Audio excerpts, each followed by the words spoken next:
Hey guys, I thought I would do kind of a what I would call a little bit simpler video, maybe algebra 1 level, pre-algebra. And where this applies right now for me is a geometry student that I have where they're having to list the properties. So I want us to think about this equation, and I want you to think about the directions where it's labeled solve. Now, the word solve in math means find the number or numbers that would go in x's place that would make this statement true. So we're trying to find the number that if you were to put it in x's place, 5 times this number minus 7 would be equal to 10. So the best way to think about this on a real fundamental level is to put your pen or your pencil on the variable and ask what's being done to this variable right now. And I would say it's being multiplied by 5 and 7's being subtracted from it. So we have multiplication, so I'm going to put a multiplication symbol here, and we also have subtraction. So we want to undo those things. So in mathematics, you undo addition and subtraction first, and then you undo multiplication and division.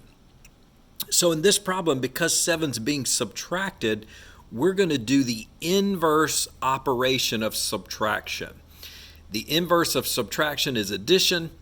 The inverse of addition is subtraction. So they're inverse operations. So what I did was I added 7 to both sides. This is called the addition property of equality.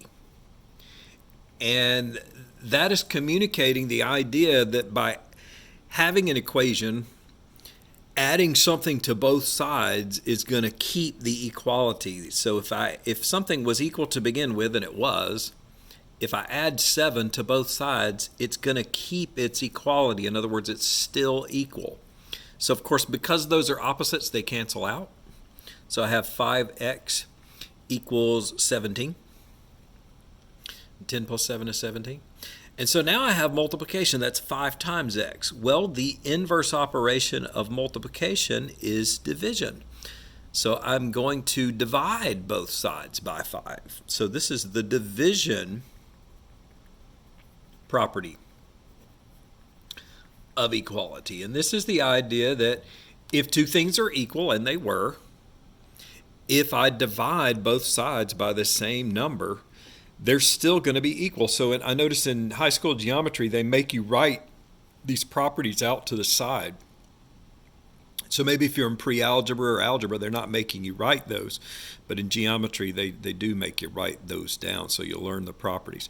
So by the fact that multiplication and division are inverse operations, those 5's cancel out. And so I'm left with x equals 17 over 5. So 17 over 5 is the number that if you put it back into the problem for x, it makes the statement true. Notice 5 times 17 over 5 minus 7 really does equal 10 because these guys cancel and 17 minus 7 is 10, so that checks off. That's what it means to solve an equation. It means to find the number that would go in the variable's place that would make it a true statement. So I hope this helps a little bit. It's really important that you nail down the idea of inverse operations. See you later.